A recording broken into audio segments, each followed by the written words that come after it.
Welcome to good health. సంతానలేమితో బాధపడుతున్నారా? PCOD సమస్యకు కారణాలేంటి? ఇన్ఫెర్టిలిటీ సమస్యను ఎలా అధిగమించవచ్చు?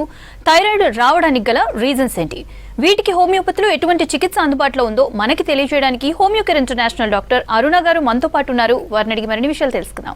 Hi doctor, good afternoon.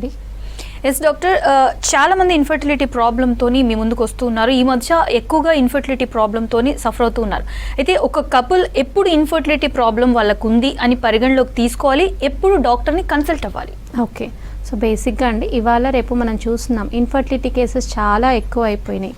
So లేట్గా మ్యారేజెస్ చేసుకోవడం, పిల్లలు ఇప్పుడే వద్దనుకోవడం, ఇవి కూడా మెయిన్గా మనం రీజన్స్ అనుకోవచ్చు. భార్యాభర్తలు కలిసి ఉన్నప్పటికీ, 1 సంవత్సరం కలిసి ఉన్నప్పటికీ వాళ్ళు ఎటువంటి కాంట్రాసెప్టివ్ మెథడ్స్ యూస్ చేయకుండా ప్రెగ్నెన్సీ రాకపోతే దాన్ని మనం ఇన్ఫర్టిలిటీగా పరిగణించుకోవచ్చు.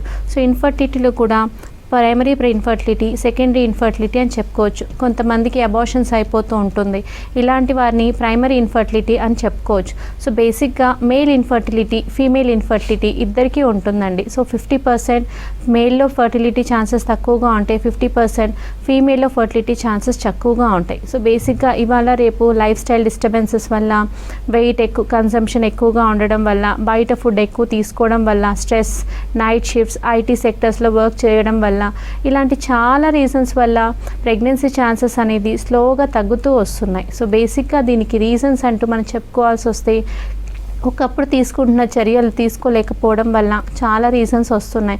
ఒకప్పుడు ఎర్లీగా మ్యారేజెస్ చేసుకునేవారు, ఎటువంటి కాంట్రాసెప్టివ్స్ యూస్ చేయకుండా, ఇప్పుడే వద్దు అనుకోకుండా ఇమీడియట్గా ప్రెగ్నెన్సీస్ వచ్చేవి. ఇవాళ రేపు 28-30sలో మ్యారేజ్ చేసుకుంటున్నారు. 30+ తర్వాత ఎగ్ క్వాలిటీ తగ్గడం, ప్రెగ్నెన్సీ ఛాన్సెస్ తగ్గడం చాలా మటుకు మనం చూస్తున్నాం. సో మేల్స్లో వచ్చేసి చాలా మటుకు టెస్టోస్టెరాన్ హార్మోన్ డెవలప్ అవ్వకపోవడం వల్ల, స్పర్మ్ కౌంట్ తగ్గిపోవడం వల్ల, స్పర్మ్ క్వాలిటీ లేకపోవడం వల్ల ప్రెగ్నెన్సీ ఛాన్సెస్ చాలా తక్కువగా ఉంటుంది. డయాబెటీస్ కానీ, థైరాయిడ్, మేల్లో కూడా థైరాయిడ్ ఉండడం వల్ల కూడా ప్రెగ్నెన్సీ ఛాన్సెస్ చాలా తక్కువగా ఉంటుంది. అలానే మనం చూసుకున్నట్లయితే ఫీమేల్ ఫర్టిలిటీ ఛాన్సెస్ తగ్గడానికి ప్రైమ్ రీజన్స్ థైరాయిడ్ కావచ్చు, పీసీఓడి వల్ల కావచ్చు, ఎండోమెట్రియోసిస్, అడినోమయోసిస్, ఎగ్ క్వాలిటీ తక్కువగా ఉండడం, హార్మోనల్ ఇంబ్యాలెన్స్ వల్ల కావచ్చు, life style modification, night shift చేసే వల్ల కావచ్చు, ఎల్డర్లీ ప్రైమ్ అంటే 30+ తర్వాత మ్యారేజ్ చేసుకోవడం వల్ల కూడా కావచ్చు. దాంతోపాటు ప్రైమ్గా మనం చూసుకున్నట్లయితే ప్రెగ్నెన్సీకి సంబంధించిన హార్మోన్స్, MSH ఇలాంటి హార్మోన్స్ తక్కువ ఉండడం వల్ల కూడా కావచ్చు. ఓకే డాక్టర్, ఇప్పుడు అన్నారు మీరు infertility 2 types, like primary and secondary infertility అన్నారు కదా, అసలు అంటే ఏంటి? సో బేసిక్గా అండి ప్రైమరీ ఇన్ఫర్టిలిటీ అంటే ఎటువంటి కాంట్రాసెప్టివ్ మెథడ్స్ యూస్ చేయకుండా ప్రెగ్నెన్సీ అంటూ రాకపోతే దాన్ని ప్రైమరీ ఇన్ఫర్టిలిటీ అని చెప్పుకుంటాం. సెకండరీ ఇన్ఫర్టిలిటీ అంటే గర్భసంచి వీక్ ఉండడం వల్ల కావచ్చు, కొందరిలో అబార్షన్స్ అవుతూ ఉంటాయి. సో అబార్షన్స్ రికరెంట్గా అవడం వల్ల, వాళ్ళకు పిల్లలు లేకపోవడం వల్ల ఈ సెకండరీ ఇన్ఫర్టిలిటీ అని చెప్పుకుంటామండి. ఓకే డాక్టర్, అయితే ఇప్పుడు అన్నారు PCOD is one of the reason for infertility అని అన్నారు కదా, ఎలా ఎఫెక్ట్ చేస్తుంది పీసీఓడి ప్రాబ్లం? సో బేసిక్గా అండి ఇవాళ రేపు మనం చూస్తున్నాం టీనేజ్ పిల్లల్లో చాలామంది 5 people out of 1 ఖచ్చితంగా పీసీఓడికి గురవుతున్నారు. దీనికి మెయిన్ థింగ్ హాస్టల్ లైఫ్ వల్ల కావచ్చు, లేట్గా ఇది ఎగ్ రిలీజ్ అవ్వడం వల్ల కావచ్చు, పీరియడ్స్ అనేది డిస్టర్బ్ అవుతూ ఉన్నాయి, క్వాలిటీ ఆఫ్ ఎగ్ తగ్గడం, లేకపోతే ఓవులేషన్ ప్రాపర్గా లేకపోవడం వల్ల పీరియడ్స్ అనేది ఎర్లీగా వస్తున్నాయి, లేకపోతే చాలా లేట్గా వస్తున్నాయి. ఇలాంటి వారికి పీసీఓడి అని మనం చెప్పుకోవచ్చు. సో పీసీఓడి ఉన్న వారికి మెయిన్ థింగ్ చెప్పుకున్నట్లయితే ఓవర్ వెయిట్ ఉండడం వల్ల, హార్మోనల్ డిస్టర్బెన్సెస్ వల్ల ఈ ప్రాబ్లం ఎక్కువగా చూస్తున్నాం. సో ఇవాళ రేపు మనం చూసుకున్నట్లయితే 13 నుంచి 25 yearsలో ఉన్న వాళ్ళు, అన్మ్యారీడ్ పీపులే ఈ పీసీఓడికి గురవుతున్నారు. దీనికి ప్రైమ్ రీజన్స్ వెయిట్ ఎక్కువ ఉండడం, life style modification, constant sedentary life style, work exertion, stress వల్ల ఈ పీసీఓడి అనేది వస్తుంది. చాలామంది దీన్ని నెగ్లెక్ట్ చేస్తూ ఉంటారు, మ్యారేజ్ టైంలో దీన్ని చూయించుకుంటూ ఉంటారు. అలా కాకుండా దీనికి మెయిన్గా ప్రాబ్లం ఎప్పుడుందో అప్పుడే రికరెక్ట్ చేసుకుంటే ప్రెగ్నెన్సీ ప్రాబ్లం వచ్చినప్పటికీ ఇది రిజాల్వ్ అయ్యే ఛాన్సెస్ ఉంటుంది. సో పీసీఓడి మనకి ఉంది లేదు అని మనం తెలుసుకోవాలంటే దీనికి కొన్ని సిమ్టమ్స్గా ఉంటాయి. సడన్గా ఒక మనిషి వెయిట్ గెయిన్ అవ్వడం, లేకపోతే వెయిట్ లాస్ అవ్వడం, హెయిర్ ఫాల్, కాన్స్టిపేషన్ ప్రాబ్లంతో పాటు గ్యాస్ట్రిక్ ఇష్యూస్ ఉండడం, వేస్ట్ పెరగడం, బెల్లీ ఫ్యాట్ పెరగడం, అన్వాంటెడ్ హెయిర్, నెక్ చుట్టూ ఖచ్చితంగా ఒక డార్క్ పిగ్మెంటేషన్ లాగా ఫామ్ అవ్వడం, ఇలాంటి మనకు ప్రైమ్గా సిమ్టమ్స్ కనిపిస్తూ ఉంటాయి. ఈ సిమ్టమ్స్తో పాటు పోను పీరియడ్స్లో డిస్టర్బెన్సెస్ వస్తూ ఉంటాయి. కొందరికి కొన్ని మంత్స్ అయినా పీరియడ్స్ రాకపోవడం, లేకపోతే డేస్ అయినా పీరియడ్స్ అవ్వడం, హెవీగా ఫ్లో ఉండడం, పీరియడ్స్ టైంలో పెయిన్ కానీ డిస్కంఫర్ట్ కానీ ఇలా ఉండడం, ఇలాంటి కొన్ని సిమ్టమ్స్ మనకు కనిపిస్తూ ఉంటాయి. అలాంటప్పుడు బ్లడ్ టెస్ట్లు చేయించుకోవడం, లేకపోతే అబ్డామిన్ స్కాన్ చేయించుకోవడం వల్ల మనకు పీసీఓడి ఉందా లేదా అని మనం నిర్ధారించుకోవచ్చు. సో పీసీఓడి ఎర్లీ ఫేజెస్లో ఉన్నప్పుడు ఈజీగా ట్రీట్ అవుతుంది. పోను సిస్ట్లు పెరగడం వల్ల ఫాలిక్యులర్ డిస్టర్బెన్సెస్ వస్తూ ఉంటాయి. సో 30స్కి వచ్చినప్పుడు ప్రెగ్నెన్సీకి కూడా ఇది one of the major important cause ఈ ఫర్టిలిటీ ఛాన్సెస్ తగ్గడానికి కూడా మనం రీజన్ అనుకోవచ్చు. చాలామందిలో ఈ పీసీఓడి 18 ఇయర్స్ నుంచి 25 ఇయర్స్ లోపే డిటెక్ట్ అవుతూ ఉంటాయి. కానీ దీన్ని పట్టించుకోకపోవడం, మ్యారేజ్ అయితే రికరెక్ట్ అయిపోతుంటాయి అని చాలామంది అనుకుంటూ ఉంటారు. కానీ ఒకప్పటితో పోలిస్తే ఇప్పుడు తగ్గకపోగా ఇంకా ప్రాబ్లం పెరిగే అవకాశం ఉంటుంది. సో పీసీఓడి మ్యారేజ్కి బిఫోరే రెక్టిఫై చేసుకోగలిగితే ఖచ్చితంగా మనకు లైఫ్ స్టైల్ మోడిఫికేషన్స్ చేసుకున్నట్లయితే ఫ్యూచర్లో ఎటువంటి ప్రాబ్లమ్స్ ఉండదు. సో ఫస్ట్ మనం చేయాల్సింది వాకింగ్ కానీ ఎక్సర్సైజెస్ కానీ ఖచ్చితంగా, దాంతోపాటు డైట్ ఫాలో అవ్వాల్సి ఉంటుంది. సో పీసీఓడి అనేది ఒక మెటబాలిక్ డిజార్డర్ కాబట్టి, హార్మోనల్ డిస్టర్బెన్సెస్ వల్ల వస్తుంది కాబట్టి ఖచ్చితంగా లైఫ్ స్టైల్లో డిస్టర్బెన్సెస్ లేకుండా డైట్, స్ట్రెస్, స్లీప్ ఇవన్నీ మెయింటైన్ చేసుకున్నట్లయితే మెడికేషన్ లేకుండానే ప్రైమ్ స్టేజ్లో ఉన్నప్పుడు పీసీఓడి కరిగే అవకాశం ఖచ్చితంగా ఉంటుంది. కొందరికి కొన్ని ఫాలికల్స్ వాటర్ బబుల్స్ లాగా ఫామ్ అవుతూ ఉంటాయి. ఇవి ప్రైమరీ స్టేజ్ అని చెప్పుకోవచ్చు. ఈ బబుల్స్లో సిస్ట్ ఫామ్ అయిన తర్వాత సెకండరీ ఫేజ్కి వచ్చినప్పుడు ఖచ్చితంగా మెడికేషన్స్ తీసుకొని దాన్ని రెక్టిఫై చేసుకోగలిగితే ప్రైమ్ స్టేజ్లో ఉన్నప్పుడు పీసీఓడి డిజాల్వ్ అయ్యే అవకాశం ఖచ్చితంగా ఉంటుంది. సో ప్రెగ్నెన్సీకి ఆటంకం ఖచ్చితంగా పీసీఓడి కాబట్టి బిఫోర్ మ్యారేజ్ రెక్టిఫై చేసుకోగలిగితే ఫ్యూచర్లో ఎటువంటి ప్రాబ్లం లేకుండా ఉంటుంది. ఓకే డాక్టర్, అయితే ఈ పీసీఓడికి చాలా కామన్గా మీరు చూస్తూ ఉన్నారు, మీరు ట్రీట్ చేస్తూ ఉన్నారు. అయితే దీనికి స్ట్రెస్ కానీ స్లీప్లెస్నెస్ కానీ లేదంటే జంక్ ఎక్కువగా తీసుకుంటున్నారు, ఇది ఎంతవరకు ఇంపాక్ట్ చూపిస్తుంది అంటారు? అండ్ ఇలా పీసీఓడి రాకుండా ఉండడానికి ఎలాంటి జాగ్రత్తలు తీసుకోవాలి అండ్ ఎలాంటి డైట్ ఫాలో అవ్వాల్సి ఉంటుంది? మేజర్గా అండి ఇవాళ రేపు చాలామంది చూస్తున్నాం, జంక్ ఫుడ్స్ ఎక్కువ కన్జ్యూమ్ చేస్తున్నారు, లేట్ నైట్ స్లీప్స్ ఎక్కువగా ఉంటుంది, దాంతోపాటు ఫోన్ ఎక్కువగా యూజ్ చేస్తున్నారు, sedentary habit, more exertion, IT సెక్టర్లో వర్క్ చేసే వాళ్ళకు స్ట్రెస్ ఎక్కువగా ఉంటుంది, కాన్స్టెంట్ సిట్టింగ్గా ఉండడం వల్ల విజరల్ ఫ్యాట్ అనేది పెరుగుతూ ఉంటుంది. ఇలాంటి వారికి పీసీఓడి అనేది రెక్టిఫై కాకపోవచ్చు, కానీ లైఫ్ స్టైల్ మార్చుకోకపోవడం వల్ల ప్రాబ్లం అనేది ఫ్యూచర్లో పెరిగే అవకాశం ఖచ్చితంగా ఉంటుంది. సో ఈ ప్రాబ్లమ్స్ ఉండి పీసీఓడి డెవలప్ అయినట్లయితే ఫస్ట్ మనం చేయాల్సింది లైఫ్ స్టైల్ మోడిఫికేషన్ అండి. ప్రాపర్ మనిషికి 6 to 8 hours స్లీప్ ఇవ్వడం, లేట్ నైట్ స్లీప్స్ అవాయిడ్ చేయడం, ఫోన్ యూసేజ్ తగ్గించడం, సిస్టమ్ యూసేజ్ తగ్గించడం, దాంతోపాటు ఫిజికల్ ఎక్సర్సైజ్ కావచ్చు, వాకింగ్ ఆర్ యోగా ఖచ్చితంగా ఫాలో అవ్వాల్సి ఉంటుంది. వెయిట్ రిడక్షన్ మెథడ్ ఫాలో అయినట్లయితే ఖచ్చితంగా హార్మోనల్ డిస్టర్బెన్సెస్ అనేది రికరెక్ట్ అయ్యే అవకాశం ఉంటుంది. మన బాడీలో హార్మోనల్స్ బ్యాలెన్స్ అవ్వడానికి మెయిన్ రీజన్ మన బాడీయే సెల్ఫ్గా తీసుకునే ప్రాబ్లం వల్లనే వస్తూ ఉంటుంది. హార్మోనల్ ఇంబ్యాలెన్స్ ఉన్న వాళ్ళకు ఖచ్చితంగా బాడీలో చేంజెస్ అవుతూ ఉంటాయి. ఫస్ట్ మెంటల్ చేంజెస్ స్టార్ట్ అయిన తర్వాత ఫిజికల్ చేంజెస్ స్టార్ట్ అవుతూ ఉంటాయి. So stress one of the major factor అండి పీసీఓడి డెవలప్ అవ్వడానికి. అది స్ట్రెస్, మెంటల్ స్ట్రెస్ కావచ్చు, ఫిజికల్ స్ట్రెస్ కావచ్చు, యాంగ్జైటీ, డిప్రెషన్, ఇలాంటి రీజన్స్ వల్ల కూడా స్లోగా హార్మోనల్ డిస్టర్బెన్సెస్ స్టార్ట్ అవుతూ ఉంటాయి. హార్మోనల్ డిస్టర్బెన్సెస్లో ఈస్ట్రోజన్ కావచ్చు, ఫాలికల్ స్టిమ్యులేటింగ్ హార్మోన్ కావచ్చు, థైరాయిడ్ హార్మోన్ కావచ్చు, ఇన్సులిన్ హార్మోన్ కావచ్చు, ఏదైనా డెవలప్ అయ్యే అవకాశం ఉంటుంది. చాలా మటుకు మనం చూసుకున్నట్లయితే టీనేజ్లో ఎక్కువగా ఈస్ట్రోజన్తో పాటు ఎఫ్ఎస్హెచ్ రిలీజ్ అవ్వకపోవడం జరుగుతుంది. దీనివల్ల మనకు మెయిన్గా మనం చూసుకున్నట్లయితే పీసీఓడి డెవలప్ అయ్యే అవకాశం ఉంటుంది. కొంచెం ఏజ్ పెరిగే కొద్దీ థైరాయిడ్ డిస్టర్బెన్సెస్ వల్ల కూడా మనకు హార్మోనల్ డిస్టర్బెన్సెస్ రావచ్చు. ఇంకా కొంచెం 30s 40sకి వచ్చినప్పుడు ఇన్సులిన్ హార్మోన్ కూడా డిస్టర్బ్ అయ్యే ఛాన్సెస్ ఉంటాయి. సో ఎటువంటి ప్రాబ్లం అయినా కూడా హార్మోనల్ డిస్టర్బెన్సెస్లో థైరాయిడ్, పీసీఓడి, ఈవెన్ డయాబెటీస్ కూడా వచ్చే అవకాశం ఉంటుంది. స్ట్రెస్ అనేది one of the major factor. So stress తీసుకోవడం వల్ల కూడా హార్మోనల్ డిస్టర్బ్ అయ్యే అవకాశం ఉంటుంది. కాబట్టి మన స్ట్రెస్ రిలీఫ్ చేసుకోవడం చాలా అవసరం. స్ట్రెస్ రిలీఫ్ చేయాలంటే ఫస్ట్ లైఫ్ స్టైల్ మార్చుకోవాల్సి ఉంటుంది. వీలైనంత వరకు హోమ్ ఫుడ్ తీసుకోవడం, ఎక్కువగా మిల్లెట్స్ తీసుకోవడం, లైఫ్ స్టైల్లో మార్పులు తీసుకోవడం, టైంకి ఫుడ్ తీసుకొని జంక్ కట్ ఆఫ్ చేయడం, కార్బోనేటెడ్ డ్రింక్స్, కూల్ డ్రింక్స్ ఇలాంటివి తగ్గించి వీలైనంత వరకు సాఫ్ట్ బ్లాండ్ ఫుడ్ తీసుకోగలిగితే ఖచ్చితంగా లైఫ్ స్టైల్లో చేంజెస్ వస్తుంది. Then proper sleep, body metabolism improve చేసుకోవటట్టు వెయిట్ లాస్ అవే మెథడ్స్ మనం ఫాలో అయినట్లయితే హార్మోనల్ ఇంబ్యాలెన్స్ ఎటువంటి మెడిసిన్ లేకుండానే రెక్టిఫై చేసుకోవచ్చు. కానీ అడ్వాన్స్ స్టేజ్లో ఉన్నప్పుడు మెడికేషన్ యూస్ చేస్తూ మనం ఈ లైఫ్ స్టైల్ ఫాలో అయ్యగలిగితే ఖచ్చితంగా రివర్స్ అయ్యే అవకాశం కూడా ఉంటుంది. ఓకే డాక్టర్, ఇందాక మీరు చెప్పినట్లయితే బిఫోర్ మ్యారేజ్ ఎక్కువగా పీసీఓడి ప్రాబ్లం ఉంది అని చెప్పేసి డాక్టర్ మా దగ్గరకు మీ దగ్గరకు వస్తూ ఉంటారు అని చెప్పారు. అయితే ఇదొక కేసు అయితే లైక్ ఆ టైం వచ్చింది లేదంటే మ్యారేజ్కి ముందు చూపించుకోవాలి అన్న కేసు ఒకటైతే, after marriage after baby birth అయిపోయిన తర్వాత పీసీఓడితో ప్రాబ్లం ఉన్నా పర్వాలేదని చెప్పేసి నెగ్లెక్ట్ చేసేది సెకండ్ టైప్. ఇలా 2 టైప్స్ నెగ్లెక్ట్ చేస్తూ ఉంటారు కదా, దీనివల్ల ఎలాంటి హెల్త్ ఇష్యూస్ ఫర్దర్గా వచ్చే అవకాశం ఉంటుంది? సో చాలామంది ప్రెగ్నెన్సీ కోసమే కొందరు పీసీఓడి ట్రీట్ చేసుకుంటూ ఉంటారు. ప్రెగ్నెన్సీ అయిపోయిన తర్వాత పీసీఓడి ఉన్నా పర్వాలేదు అని అనుకుంటూ ఉంటారు. కానీ పీసీఓడి ఎప్పటికైనా ప్రాబ్లం క్రియేట్ చేస్తుంది. ఇలాంటి వారికి ఎర్లీగా మెనోపాజ్ స్టేజ్ వచ్చే అవకాశం ఉంటుంది. చాలామందికి గర్భసంచిలో ఫైబ్రాయిడ్ ఫామ్ అయ్యే అవకాశం ఉంటుంది. పీరియడ్స్ ఎక్కువగా రావడం వల్ల బ్లీడింగ్ ఎక్కువగా ఉండి ఒక్కొక్కసారి గర్భసంచి తీసేసే అవకాశం కూడా ఉంటుంది. ఇది మామూలుగా మనం చూసుకున్నట్లయితే మెనోపాజ్ 45 నుంచి 55 ఏజ్ లోపు రావాలి.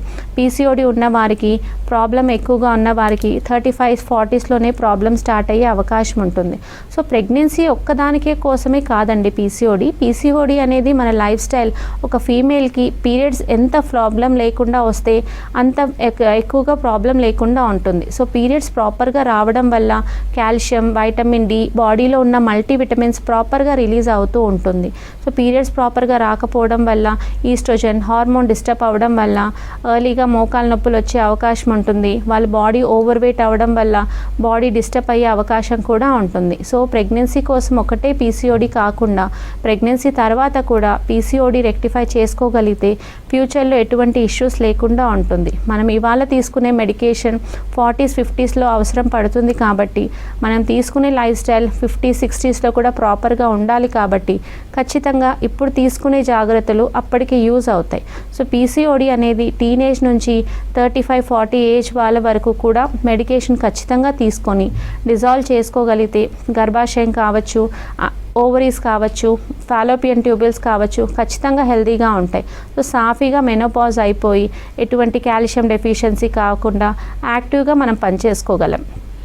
ఓకే డాక్టర్, ఏదైనా ప్రాబ్లం ఉంది అని అంటే లేడీస్కి ఫస్ట్ పీసీఓడి టెస్ట్ చేయించుతారు అండ్ సెకండ్ థింగ్ ఏంటంటే థైరాయిడ్ టెస్ట్ కామన్గా చేయించుతూ ఉంటారు. అయితే ఈ థైరాయిడ్ అనేది one of the reason for infertility. So ఇది ఎలా రీజన్ అవుతుంది, ఎలా ఎఫెక్ట్ చూపిస్తుంది ఇన్ఫర్టిలిటీ? సో బేసిక్గా అండి పీసీఓడి అనేది మామూలుగా చూసుకున్నట్లయితే ఇవాళ రేపు చాలా మేజర్ కాజ్ అని చెప్పుకోవచ్చు. దానికి కాకుండా సెకండ్ కోవలోకి వచ్చేది థైరాయిడ్ డిస్టర్బెన్సెస్. ఈ థైరాయిడ్ డిస్టర్బెన్సెస్ అనేది మామూలుగా చూసుకున్నట్లయితే పోస్ట్ వ్యాక్సినేషన్ కోవిడ్ సిచ్యువేషన్ తర్వాత చాలా మందిలో ఈ థైరాయిడ్ అనేది మనం చూస్తున్నాం. మామూలుగా చూసుకున్నట్లయితే థైరాయిడ్ అనేది జెనెటిక్ ఫ్యాక్టర్ వల్ల వస్తుంది. ఆటో ఇమ్యూన్ డిజార్డర్గా చెప్పుకోవచ్చు. So auto immune disorder body metabolism disturb అయినప్పుడు మనకి థైరాయిడ్ అనేది వస్తుంది. సో థైరాయిడ్ మనకు T3, T4 and TSH hormone disturbances వల్ల వస్తుంది. సో ఈ T3, T4, TSH hormones up and down అవ్వడం వల్ల either hypothyroidism or hyperthyroidism 2 రకాలుగా మనం చెప్పుకోవచ్చు. చాలా మటుకు చూసుకున్నట్లయితే 100 పీపుల్లో 70 పీపుల్ హైపోథైరాయిడిజంకి బాధపడుతూ ఉంటారు. సో ఆడవారికైనా మగవారికైనా ఈక్వల్గా ఈ థైరాయిడ్ వచ్చే అవకాశం ఉంటుంది. కానీ చూసుకున్నట్లయితే సిమ్టమ్స్ చాలా మటుకు ఆడవారిలో ఎక్కువగా ఉంటుంది. వెయిట్ ఎక్కువగా పెరగడం హైపోథైరాయిడిజంలో లక్షణం. మనం ఎంత వెయిట్ లాస్కి మెషర్స్ తీసుకుంటున్నా, డైట్ ఫాలో అవుతున్నా వెయిట్ తగ్గకపోవడం, దాంతోపాటు హెయిర్ ఫాల్ సివియర్గా ఉండడం, gastric complaints, mood swings, period disturbances ఎక్కువగా మనం చూస్తూ ఉంటాం. సో పీరియడ్ డిస్టర్బ్ అవ్వడం వల్ల ఎగ్ సైజ్, ఎగ్ క్వాలిటీ, టైంకి ఎగ్ రిలీజ్ అవ్వకపోవడం వల్ల మళ్ళీ ఇలా చూసుకున్నట్లయితే ప్రెగ్నెన్సీకి ఆటంకం అవుతుంది. సో మేజర్గా మనం చూసుకున్నట్లయితే ప్రతి ఒక్క ఆడవారికి 16 నుంచి 35 ఏజ్ వాళ్ళ వరకు 26 డేస్ నుంచి 30 డేస్కి ఒక period cycle. So every 9th నుంచి 11th డే ఆర్ కొందరికి 14 డేస్ వరకు ఎగ్ రిలీజ్ అయ్యే అవకాశం ఉంటుంది. దీన్ని ఫర్టైల్ టైం అని అంటూ ఉంటాం. సో ఈ టైంలో కలిసినప్పుడు ఖచ్చితంగా ప్రెగ్నెన్సీ ఛాన్సెస్ ఉంటాయి. సో పీసీఓడి ఉన్న వారికి కావచ్చు, కావచ్చు, థైరాయిడ్ ఉన్న వారికి కావచ్చు, ఎగ్ క్వాలిటీ లేకపోవడం, ఎగ్ సైజ్ ప్రాపర్గా లేకపోవడం, అలా కాకుండా పీరియడ్సే రెగ్యులర్గా రాకపోవడం వల్ల ఫర్టైల్ టైం అనేది మిస్ అవుతుంది. సో ఇలాంటి వారికి ప్రెగ్నెన్సీ ఛాన్సెస్ చాలా నిల్గా ఉంటాయండి. ఓకే డాక్టర్, అయితే ఈ థైరాయిడ్ రావడానికి రీజన్స్ ఏంటి డాక్టర్? ఎందుకనంటే పీసీఓడి ఎంత కామన్గా చూస్తూ ఉన్నామో ఈ థైరాయిడ్ ప్రాబ్లం కూడా చాలా మందిలో చాలా కామన్ ప్రాబ్లం లాగా జస్ట్ టెస్ట్ చేయించుకుంటే నార్మల్గా ఏదైనా ఇలాంటి మీరు సిమ్టమ్స్ ఇప్పుడు చెప్పిన సిమ్టమ్స్లో నార్మల్గా టెస్ట్ చేయించుకుంటే థైరాయిడ్ అని వస్తూ ఉంటుంది. మీరెంత కామన్గా చూస్తున్నారు, అసలు ఇది రావడానికి రీజన్స్ ఏంటి? సో బేసిక్గా అండి థైరాయిడ్ అనేది ఇవాళ రేపు చూసుకున్నట్లయితే జెనెటిక్ ఫ్యాక్టర్ స్ట్రాంగ్గా ఉంటే పేరెంట్స్లో ఐదర్ మదర్ సైడ్ కావచ్చు, ఫాదర్ సైడ్ కావచ్చు, థైరాయిడ్ డిస్టర్బెన్సెస్ ఉంటే ఖచ్చితంగా వాళ్ళ కమింగ్ జీన్స్లో థైరాయిడ్ వచ్చే అవకాశం ఉంటుంది. లైఫ్ స్టైల్ మోడిఫికేషన్స్ వల్ల కూడా థైరాయిడ్ వచ్చే అవకాశం ఉంటుంది. స్ట్రెస్ డిస్టర్బెన్సెస్ ఇవాళ రేపు మనం చూసుకున్నట్లయితే ఆల్మోస్ట్ హార్మోనల్ ఇంబ్యాలెన్సెస్, స్ట్రెస్ ఎక్కువగా ఉన్న వాళ్ళు మనం చూస్తూ ఉంటాం. లేదు పాస్ట్లో మనం తీసుకున్న మోర్ యాంటీబయాటిక్ ఇంపాక్ట్ కావచ్చు. ఇవాళ రేపు కోవిడ్ వ్యాక్సిన్ వేయించుకున్న వాళ్ళు కూడా కొంతమందిలో ప్రీ డయాబెటిక్, కొంతమందిలో ప్రీ థైరాయిడ్ హార్మోన్ డిస్టర్బ్ అవ్వడం మనం చూస్తూ ఉన్నాం. వెయిట్ ఎక్కువ ఉన్న వారిలో కావచ్చు, నైట్ షిఫ్ట్ చేసే వారిలో కావచ్చు, చాలా మటుకు హార్మోన్ డిస్టర్బ్ అవ్వడానికి main thing life style disturbances అని మనం చెప్పుకోవచ్చు. టైంకి ఫుడ్ తీసుకోకపోవడం, వర్క్ స్ట్రెస్లో ఉండడం, దాంతోపాటు ఎక్కువగా టైం స్పెండ్ చేయకపోవడం, ఫ్యామిలీతో టైం స్పెండ్ చేయలేకపోవడం, స్ట్రెస్, యాంగ్జైటీ, డిప్రెషన్, లేదు ఎక్కువగా యాంటీబయాటిక్స్ యూస్ చేసే వాళ్ళలో కూడా ఈ ప్రాబ్లం మనం చూసుకోవచ్చు. English medicines, allopathy medicines, steroids use చేయడం, ఇంకా వేరే మెడిసిన్స్ ఎక్కువగా యూస్ చేయడం వల్ల కూడా హార్మోన్స్ అనేది డిస్టర్బ్ అవుతూ ఉంటాయి. సో హార్మోన్స్ను మనం చూసుకున్నట్లయితే ఆడవారిలో టీఎస్హెచ్ హార్మోన్, ఎఫ్ఎస్హెచ్, ఎంఎస్హెచ్ ఇలా మల్టిపుల్ హార్మోన్స్ ఉన్నాయి. ఏ ఒకటి డిస్టర్బ్ అయినా కూడా థైరాయిడ్ డిస్టర్బెన్సెస్ రావచ్చు, లేదు ఈస్ట్రోజన్ డిస్టర్బ్ అవడం వల్ల పీసీఓడి రావచ్చు. సో మెయిన్గా మనం చూసుకున్నట్లయితే థైరాయిడ్ హార్మోన్ డిస్టర్బెన్సెస్ మేల్లో కూడా మనం చూస్తూ ఉంటాం. కంపారిటివ్ ఫీమేల్ హార్మోన్ డిస్టర్బెన్సెస్ మేల్లో ఉన్నప్పటికీ కూడా వాళ్ళు టెస్ట్ చేయించేదాకా వాళ్ళకు థైరాయిడ్ ఉందా లేదా తెలుసుకోలేకపోవడం ఈ మధ్య కాలంలో మనం చూస్తున్నాం. కానీ థైరాయిడ్ హార్మోన్ ప్రాబ్లం ఉన్నప్పటికీ చాలామంది సిమ్టమ్స్ లేవు కదా అని నెగ్లెక్ట్ చేస్తూ ఉంటారు. ఫీమేల్స్ కావచ్చు, మేల్స్ కావచ్చు, హైపోథైరాయిడిజం కానీ హైపర్ థైరాయిడిజంలో ఖచ్చితంగా వాళ్ళు రెగ్యులర్గా మెడిసిన్ తీసుకోవాల్సి ఉంటుంది. ఒకసారి థైరాయిడ్ హార్మోన్ డిస్టర్బ్ అవుతూ ఉందంటే లైఫ్ టైం మెడికేషన్ యూస్ చేయాలి అనేది యాక్చువల్ ఒకప్పుడు. ఇప్పుడు థైరాయిడ్ హార్మోన్ డిస్టర్బెన్సెస్ కూడా రివర్స్ చేసే అవకాశం ఖచ్చితంగా ఉంటుంది. సో బేసిక్గా లైఫ్ స్టైల్ మార్చుకోవడం, రెగ్యులర్ ఎక్సర్సైజెస్, డైట్తో పాటు proper medicine over a period of time తీసుకున్నట్లయితే థైరాయిడ్ కూడా కంప్లీట్గా మనం బాడీలోకి వెళ్ళి తీసేయచ్చు. దీనికి ఖచ్చితంగా మనం తీసుకోవాల్సిన కొన్ని జాగ్రత్తలు ఉంటాయి. అలాంటివి పాటించినట్లయితే మేల్లో కావచ్చు, ఫీమేల్లో కావచ్చు థైరాయిడ్ని ఖచ్చితంగా రెక్టిఫై చేసుకోవచ్చు. సో కంపారిటివ్ పీసీఓడి థైరాయిడ్ వల్ల బేసిక్ ఇష్యూస్ చాలా తక్కువగా ఉంటాయి. థైరాయిడ్ ఉన్నప్పటికీ కూడా పీరియడ్స్ రెగ్యులర్గా ఉన్నట్లయితే ప్రెగ్నెన్సీ ఛాన్సెస్ 100% ఉంటుంది. పీరియడ్స్ రెగ్యులర్గా వచ్చినంత వరకు పీసీఓడి ఉన్నా కూడా, థైరాయిడ్ ఉన్నా కూడా ఖచ్చితంగా ఎగ్ క్వాలిటీ ఉన్నట్లయితే ప్రెగ్నెన్సీ ఛాన్సెస్ ఖచ్చితంగా ఉంటాయి. Over a period of time 30+ తర్వాత ప్రెగ్నెన్సీ ఛాన్సెస్ స్లోగా తగ్గుతూ ఉంటాయి.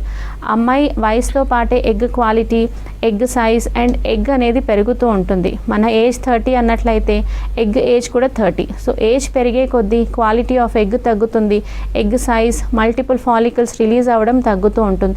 ఇలాంటి వాటి వల్ల కూడా ప్రెగ్నెన్సీ ఛాన్సెస్ లేట్గా ఉంటుంది. సో ఇలా ప్రెగ్నెన్సీ ఛాన్సెస్ తగ్గే కొద్దీ చాలామంది ఇప్పుడు మెడికల్ సోర్స్ అనేది తీసుకుంటున్నారు.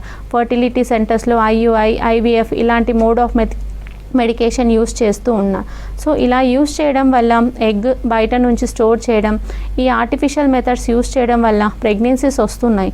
కానీ ఆ తర్వాత కూడా ఖచ్చితంగా పీసీఓడి కావచ్చు, థైరాయిడ్కి కావచ్చు ప్రాపర్ మెడికేషన్ తీసుకొని రెక్టిఫై చేసుకోగలిగితే కమింగ్ ఇయర్స్ 40-45+ వచ్చినప్పుడు ఎటువంటి ప్రాబ్లం లేకుండా ఉంటుంది.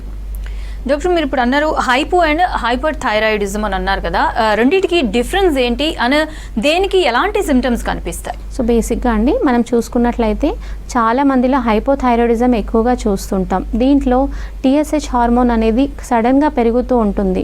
టీఎస్హెచ్ హార్మోన్ 0.3 నుంచి 5.5 లోపు ఉండాలి.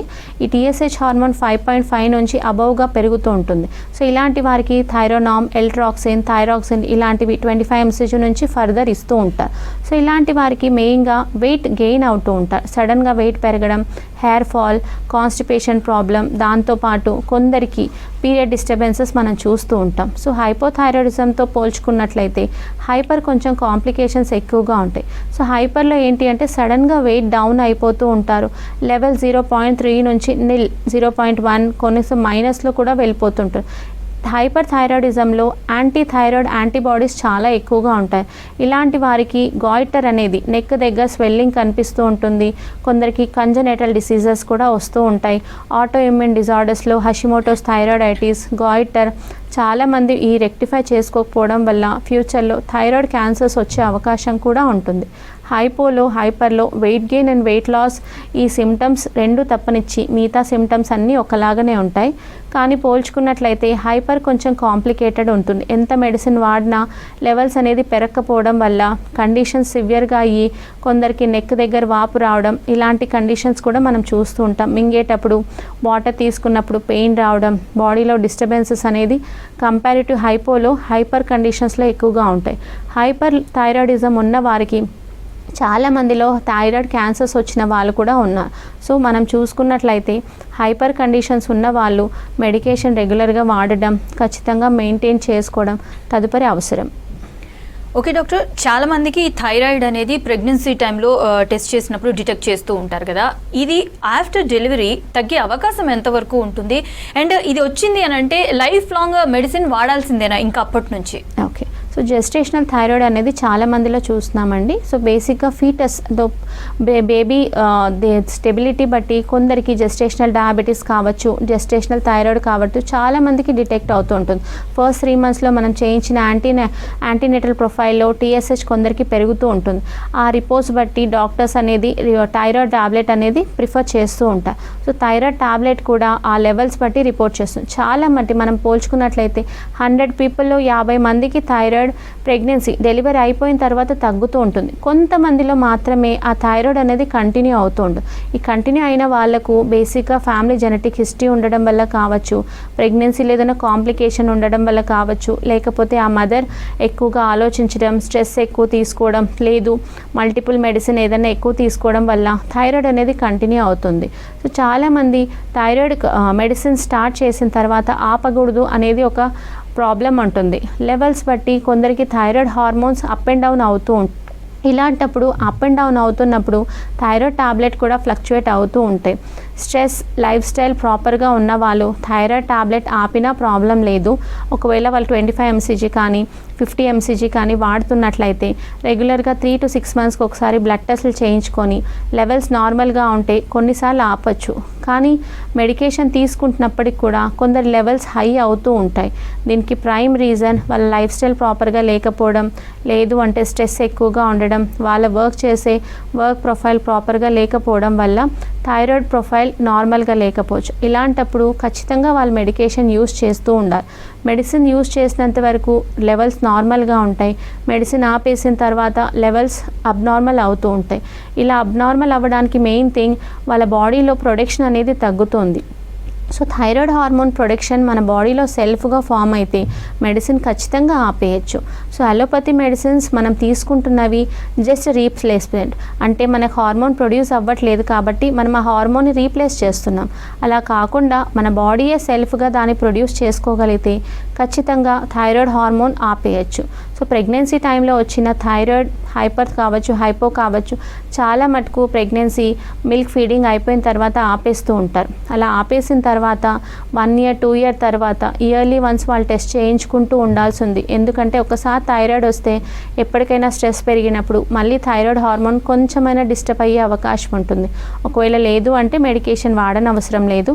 ఒకవేళ అప్పటికి కొంచెం అనిపిస్తే మెడికేషన్ వాడి దాన్ని బ్యాలెన్స్ చేసుకోవచ్చు. సో ప్రెగ్నెన్సీ తర్వాత, డెలివరీ అయిన తర్వాత థైరాయిడ్ అనేది అప్పటికి కూడా లెవెల్స్ ఎక్కువ ఉన్నట్లయితే కొంతకాలం వాళ్ళు మెడికేషన్ ప్రాపర్ అయ్యి ప్రెగ్నెన్సీ తర్వాత వెయిట్ పుట్ ఆన్ అయి ఉంటారు కాబట్టి వెయిట్ తగ్గడం, లైఫ్ స్టైల్లో మోడిఫికేషన్ చేసుకోవడం, ప్రాపర్ ఎక్సర్సైజ్ చేసినట్లయితే మెడికేషన్ లేకుండానే థైరాయిడ్ డ్రాప్ డౌన్ అయ్యే అవకాశం ఉంటుంది. కొందరికి డ్రాప్ డౌన్ అవ్వనాలకు మెడికేషన్ ఖచ్చితంగా వాడాల్సి ఉంటుంది. సో మనం మెడిసిన్ తీసుకోవడం ప్రొడక్షన్ కోసం కాబట్టి ఎటువంటి సైడ్ ఎఫెక్ట్ లేకుండా మెడిసిన్ తీసుకోగలిగితే ఏం ప్రాబ్లం ఉండదు. Okay doctor, in some situations or in some cases fluctuation levels అనేది కామన్గా చూస్తూ ఉంటాము. అది అందరిలో జరిగేదే ఉంటుంది. లైక్ మనం తీసుకునే ఫుడ్ కావచ్చు, రకరకాల లైఫ్ స్టైల్ మెయింటెనెన్స్ కావచ్చు. బట్ ఇక్కడ ఏమవుతుందనంటే మెడిసిన్, ఇందాక మీరు అన్నట్టుగాను మెడిసిన్ ఆపేస్తారు. ఆపేసి కొన్ని రోజులు అలాగే ఫాలో చేస్తూ ఉంటారు. బట్ నాకేం కాలేదని, బట్ ఏదైనా మళ్ళీ మేజర్గా ఏదైనా ప్రాబ్లం వచ్చినప్పుడు మళ్ళీ అప్పుడు డాక్టర్ని కన్సల్ట్ అవుతారు. మళ్ళీ కొన్ని రోజులు మెడిసిన్ వాడి అలా ఇన్నిసార్లు నెగ్లెక్ట్ చేయడం, లైక్ ఇది ఒక టైప్ ఆఫ్ నెగ్లిజెన్సే అనొచ్చు. ఇలా చేయడం వల్ల ఇది బాడీని ఎలా ఎఫెక్ట్ చేస్తుంది? సో చాలామంది అండి 3 మంత్స్కి ఒకసారి బ్లడ్ టెస్ట్ చేయించుకోవడం చాలా.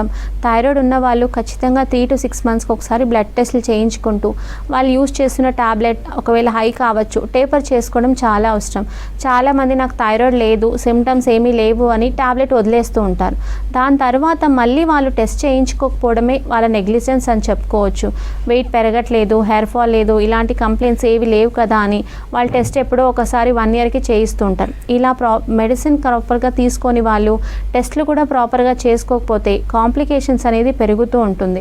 మెడిసిన్ ఉన్నప్పుడు కంటే మెడిసిన్ లేకపోవడం వల్లనే మనకు ప్రాబ్లం అవుతుంది. కాబట్టి ఖచ్చితంగా 3 to 6 మంత్స్కి ఒకసారి వాళ్ళు బ్లడ్ టెస్ట్లు చేయించుకొని thyroid levels with in limit ఉన్నాయా లేదా చెక్ చేసుకోవడం చాలా అవసరం. కొంత పెరిగినప్పుడు ప్రాబ్లం ఏం లేదు, లైఫ్ స్టైల్ ఫుడ్తో మనం మేనేజ్ చేసుకోగలిగితే లెవెల్స్ మళ్ళీ సెట్ అయ్యే అవకాశం ఉంటుంది. కొందరికి మనం మెడిసిన్ వాడకుండా TSH ఒకసారి 10.2, 10.3 ఇలా కొంచెం హై ఉంటుంది. అలాంటప్పుడు 25 కానీ 50 mcg కానీ వాడి మెడిసిన్ తీసుకొని 3 months తీసుకొని ఆపేస్తూ ఉంటారు.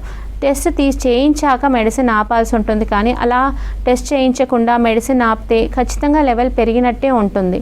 సో సడన్గా కొంతమంది వెయిట్ పుట్ ఆన్ అయినట్టు మెడిసిన్ ఆపేయంగానే అనిపిస్తూ ఉంటుంది. సో వెయిట్ పుట్ ఆన్ అవుతున్నాం, రెగ్యులర్ ఎక్సర్సైజ్ చేస్తున్నా మన బాడీలో కొంచెం తేడా అనిపిస్తుంది అంటే లెవెల్ ఖచ్చితంగా పెరిగినట్టు.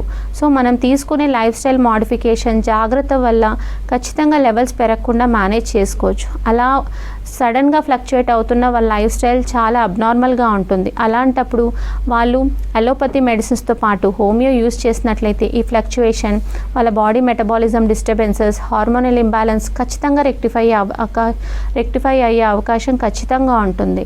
చాలామంది చూసుకున్నట్లయితే సాఫీగా నడిచిపోయే ఫ్యామిలీ డిస్టర్బెన్సెస్ లేని వాళ్ళకు, స్ట్రెస్ తక్కువగా ఉన్న వారికి థైరాయిడ్ లెవెల్స్ బ్యాలెన్స్గా ఉంటుంది. Work stress, family stress, emotional disturbances ఇలా ఉన్న వారికి ఖచ్చితంగా లెవెల్స్ అనేది ఫ్లక్చుయేట్ అవుతూ ఉంటాయి.